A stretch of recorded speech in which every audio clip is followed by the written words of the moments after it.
Dear Kenyans, it's about 3 a.m. here in the US. I'm in Florida, and I just finished my night shift. I'm heading home to sleep, but I can't help but notice how fast things are changing in this world. Here in the US, of course, recently you saw that our former president Donald J. Trump was shot. You can say he was shot at, but indeed he was shot because they got his ear. And of course, on the Democratic side, you see how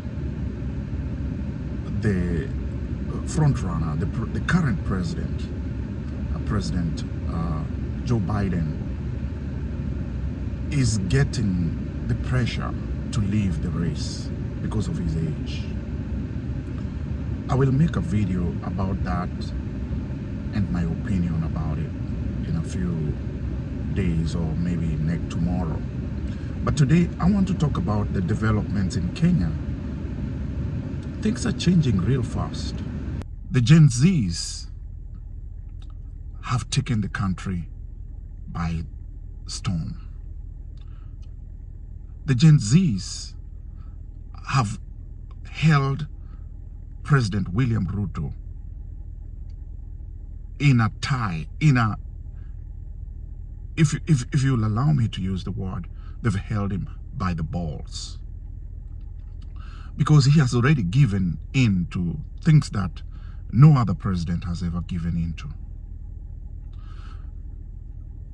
And it is being said that they have achieved this because they are leaderless, because they are tribeless, because they are formless, because they are planless. They are amorphous. If you arrest this one, another one will come. And at this point, let me actually pass my condolences to those who have lost their lives in this revolution. Let me send my heartfelt sympathies to those who've been maimed and those who've lost property in this revolution. That is what revolution is. We are very lucky to actually be witnessing this revolution because, as you know, revolutions are not televised. And so, in my discussion with you today, I want to tell you the psychology of these young millennials, these young Gen Zs, and why they are uprising. As you are aware, we have had the Mau Mau who liberated us from the colonialists. We've had the second liberators who liberated us from freedoms that were curtailed by the Kenyatta and the Moi regimes. And then we've also had the third liberators who gave us the 2010 Constitution. But the millennials and the Gen Zs, this is not a fourth liberation. This is Kenya's rebirth. A rebirth is significant. It is painful. As we know how childbirth is, a rebirth is real painful. And it's gonna cause a lot more changes and a lot more sacrifice for it to go through. If it goes through quickly, the better. But if it drags on and on, it is painful. And so, what is the psychology of the Gen Z? I will use one example to give you this their psychology. I'm sure you all have had an uncle or a brother or a father or a cousin or a grandfather, and I'm using the male as an example because the male has dominated this world for quite a while. And the example I'm giving you is of somebody who is an alcoholic. They get their money, they may be very bright, and they may have a very good job, but they get the money, they use some of it, give it to the wife at home, and majority of it they drink. Alcoholism is a disease. It is the dependency in alcohol. If you try to not drink, you get some very bad withdrawal symptoms, which make you actually drink so that you don't feel like that. So to get out of that syndrome, it requires a lot. It requires change. It may require a life-changing experience. Some people have quit alcohol because they came so close to dying. Some people, it's because they've been diagnosed by something. And yes, there are some people who have just come to Jesus and seen that it's gonna make them die or cause a lot of issues, and they have quit. But it is hard to quit. So a millennial or a Gen Z who has a relative who is an alcoholic, imagine you have a father who gets their pay, they come home, you know they're gonna drink, and they've been doing this since you are a boy or since you are a child, and you've been watching it. You've seen your father abuse your mother. You've seen your father come home, give only money enough just for 1 kilogram of meat once a month. The rest of the time, you are eating sukuma wiki. The rest of the time in school, you're going to school with tattered clothes. That is if he actually even gave money for school fees, because most of the time you are chased away from school because the school fees was not paid. Imagine you see that. You look left, you see your sisters.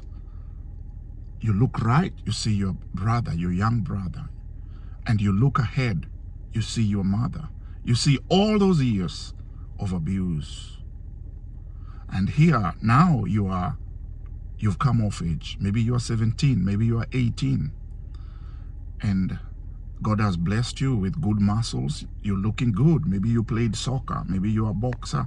Maybe you are athletic. You look real good. But your father, you can see, the alcohol has beat his body down, and he has lost a little bit of his, what we call, he has failed to thrive. So he comes this one time, and something just snaps in your head and says, he has the money in the pocket. He's gonna do the same thing that he's been doing. But here I am, my uncles, the Baraza, nobody can stop him. But today, I'm gonna stop him.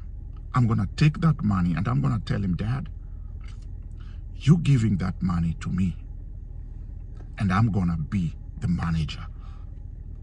If you wanna drink, I will give you 20 shillings. I will give you 30 shillings. Go drink. But the rest of the money is gonna stay with me because I am more responsible than you are. And I'm gonna give some of that money to Mom for food, and I'm gonna use the rest of that money to divide it for school fees for our siblings. And if you wanna fight me. I'm ready to fight you. That is Gen Z. That is what Gen Z is saying. All these years, Kenya has been blessed with tourism, with agriculture, and yes, with talent, mineral resources. We do have some.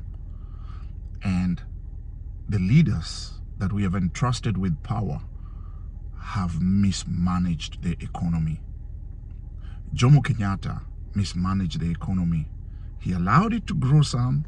He stayed 12 years, but the economy did not grow like it could have. And what is the other reasons of mismanagement of economy? Tribalism, corruption, nepotism. Those things are why we are behind. Here comes Moi, 24 years. Boy, yes, we grew a little bit, but the bulk of it was mismanagement and personal enrichment, family enrichment, money, more money going to certain constituencies, certain provinces than others. Instead of roads being built, money is being stashed in foreign accounts. That was Moi. Then come Kibaki, the accountant, the economist. Kibaki did his best, but we still did not get to be like Singapore. We still have not taken off. This airplane has not quite taken off. And then come Uhuru. Same thing. There was corruption, division of the president and the vice president. They started a war that is really, really going on even to today. And so Uhuru wasn't successful. And now comes Ruto. He has not been successful. Let me not mention the fact that election rigging also played a big role into these leaders not achieving what they need to achieve, because some of them stole elections. And once you steal the elections, once you steal your election, once you're a president who is not there legitimately, it's very hard to succeed, because you'll be just fighting for legitimacy. That's what's happened. So let's go back to Gen Z. Gen Z want accountability. They want their parents, these people who have mismanaged the economy all these years, to be accountable, to step aside, to allow the Gen Zs to take over and show the world, show Kenya that Kenya can cross the Rubicon, show Kenya that Kenya can become like Dubai, like Singapore. How do you do that? By effective management, effective budgeting, effective leadership. That's what the Gen Z want. The Gen Z are telling all the previous leaders, you have had the opportunity for 60 years. You have failed. It is our turn to show you that we can do it. That's what the Gen Z are saying. They are peaceful. But in this peacefulness, those who are in power are fighting to stay in power. They are sponsoring goons to try and destabilize the Gen Z, or to try and show that the Gen Zs are violent, or that this plan, their idea is not peaceful. So there is that fight. There is also the fight of leadership within the party. The president and the vice president had already a split, and they have been fighting. And they're trying, both sides are trying to win over the Gen Z in a way. But the Gen Z fight is completely different. Now, here is the significant change that has happened today. It didn't start today, but today is the quite clearer picture. It has finally dawned on Ruto. It has finally dawned on Raila. And perhaps it is dawning on Gachagua and even Uhuru that the Gen Z want none of them. All of them are supposed to leave. And when that is the case, there is going to be balkanization of the current leadership. They will find commonality among them. The commonality among them is that we have been the leaders. We are leaders. And that thing about them thinking that they're leaders, let me tell you, it is inborn in them, because some of them were born into leadership. They have never been in a situation where they attended an event and they were not the guest of honor, or they were not the most important person. Some of them can't imagine not ever being the leader or being considered to be a significant person in leadership. And to be told, like Raila was told, Baba, you stay home, leave this to us. Initially it was fun, initially it was amusing, it was liked. But I'm thinking that when it finally dawned even on Raila that he is being told, Kakando, leave this to us, we will handle it. He has realized they're telling him to retire. They're telling him, leave this and do nothing. Nothing's coming your way. We are not giving you anything.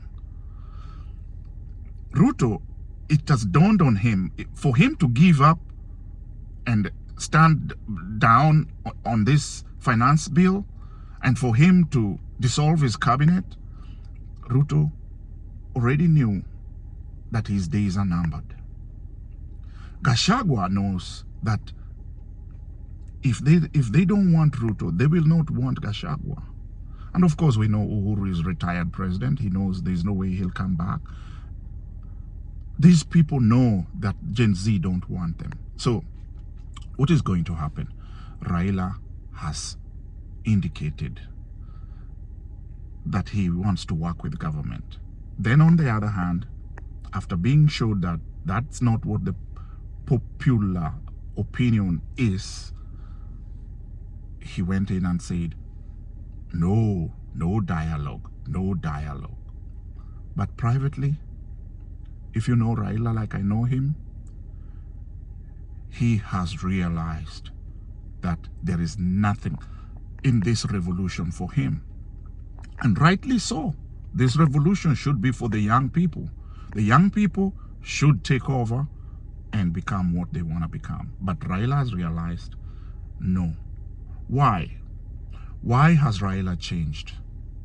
Let me tell you, because he's my friend. The way he thinks is the way I think. And sometimes I've given him advice. Raila has realized that because this opposition is leaderless, this not opposition, this revolution is leaderless. It is tribeless, which is a good thing. It is formless, which is not a good thing. It is planless, which is not a good thing. Kenya is going to be destroyed. We have foreign investors, Kenyan investors. We have institutions, we have laws, and we have systems. A revolution does not respect any of that. Worse is that in the minds of many, if indeed this revolution is sponsored by Gachagua, who wants Ruto out, because the constitution says that if Ruto resigns, the vice president, the deputy president, takes over and serves for the rest of the term. That's what Gachagua wants. Is that what the official opposition would like? I put it to you, no. They would rather Ruto finishes his term than Gachagua be president. So Raila recognizing that if the Gen Zs succeed and Ruto resigns, Gachagua will take over. Is that a good thing? No. On the other hand, if the Gen Z succeeds to the extent that Raila, Gachagua, Ruto, everybody leaves, there'll be nothing for Raila. Selfish? True. But is it self-preservation? True. I've just seen that he has said what he's doing is to save Kenya. He may be right. But my question is, if this Gen Z is organic, who will stop it? I said it's a rebirth. A rebirth is painful.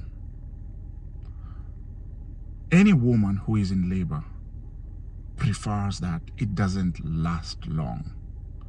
A rebirth should happen indeed, but the longer it takes, the more painful it can be, because those in power don't want to leave power.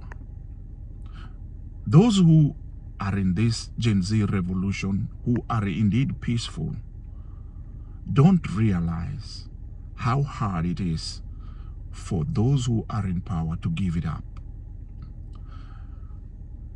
And if they did realize it, then they would want to come and go about their revolution with mighty force, with much more stealth, and come in and make the change. But that is also going to be met with significant counterforce from the government, and it's going to cost a lot more lives.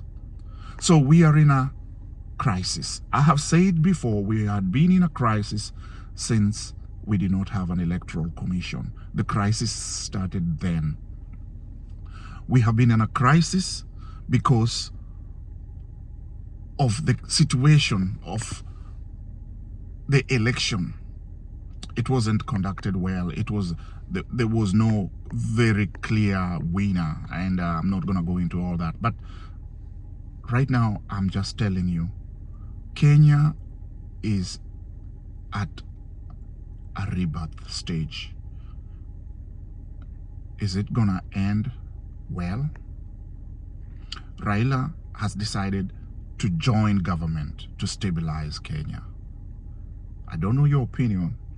It may be a good thing, but it may also be a little too late, because the Gen Zs have been kept without jobs. They have seen it, like in my example, their parents drinking, messing up, getting paid, messing up, opulence, showing us how much they are worth when the Gen Zs have no jobs.